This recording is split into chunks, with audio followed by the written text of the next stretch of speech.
This is the new Babolat Pure Drive 2025, 300 grams. It's been a while. How does it play? Let's have a look.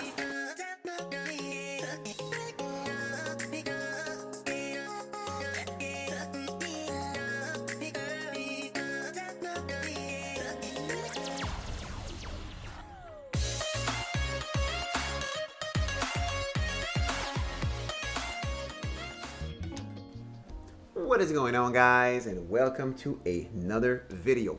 Right before we start, guys, I simply wanted to give you guys a big thank you. I've personally hit a milestone in my YouTube channel, and it's mostly because of you. So I really wanted to thank you from the bottom of my heart, and let's keep going.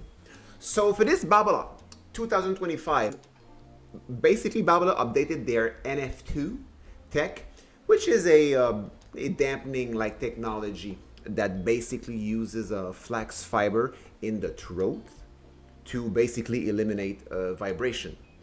They also brought back the FSI power from the previous generation, the 2021 model, which is basically a technology that enables the racket to transfer more energy to the ball, kind of, to give you guys, to give this racket like easy power. So if you know a little bit about the Pure Drive, you do know that easy power is the name. They also brought back the HTR system, which is a layup construction. So basically it makes the hoop stiffer. So basically automatically the power increases because of that.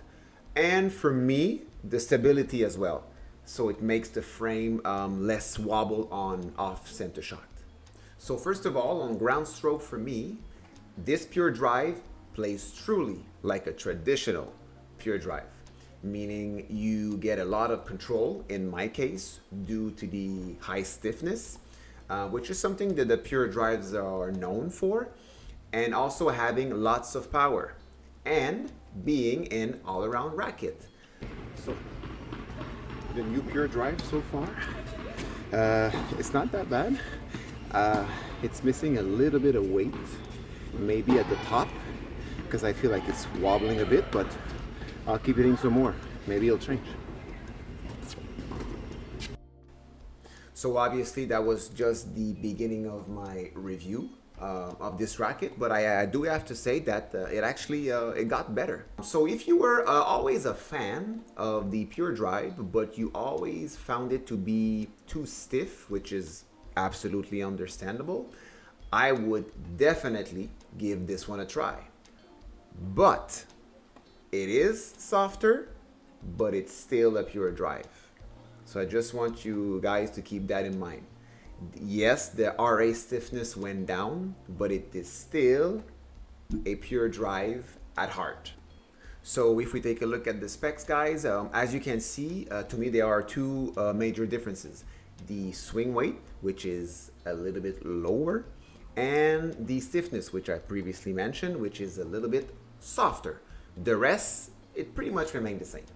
And for that playtest, I strung it with the classic RPM blast at 53 pounds. Sometimes when hitting flat shot, it would launch on me. It is a little bit better.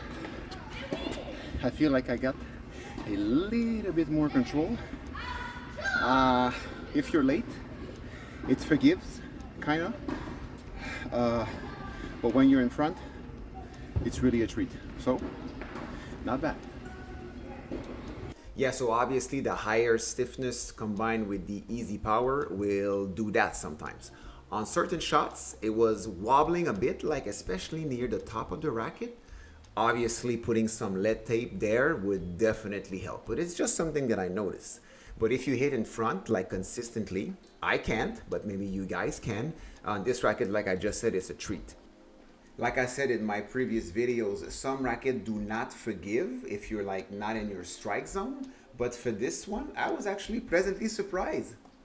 So for myself, personally, I've always had like a tendency to go, or I should say to gravitate more towards a low power racket, because I always feel like I get better control when I'm looking into those kinds of racket.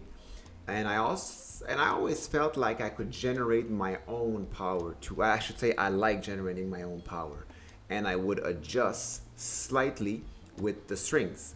So this is basically what I wanted out of the racket. But over the years, I actually have been open of trying more of a powerful rackets and experiment. And I would highly encourage you guys to do the same. I like rackets. If you do like rackets too, and it's a win-win. And for this pure drive, it fits the bill.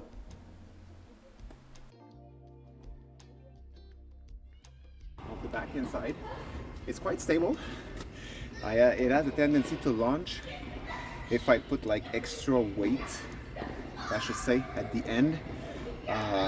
Meaning if I try to finish my follow through a little bit too much, it has a tendency to sail on me. Maybe that's my technique.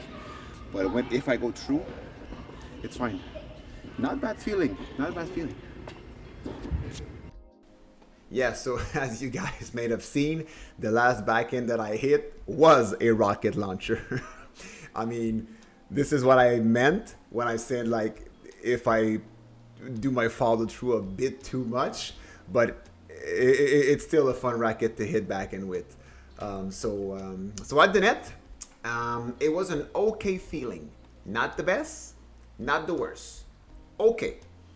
Let's say on incoming fast shots, the racket was a little bit hard to control.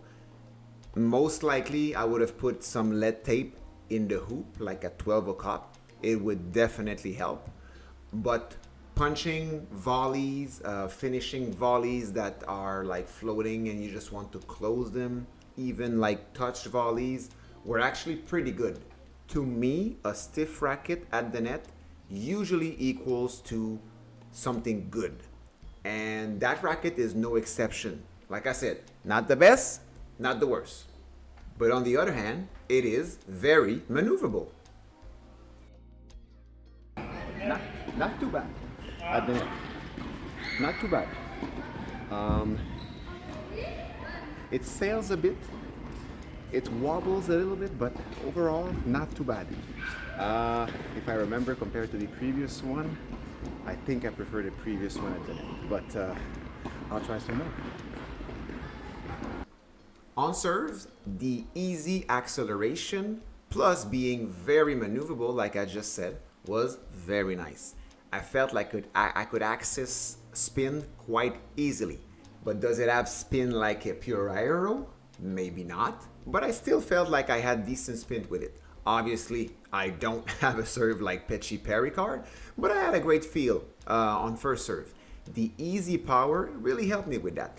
Some players might prefer the previous version of this Babolat simply because the swing weight was actually higher, so basically you get more mass through the ball, but I was pretty satisfied with the power I was getting with this one.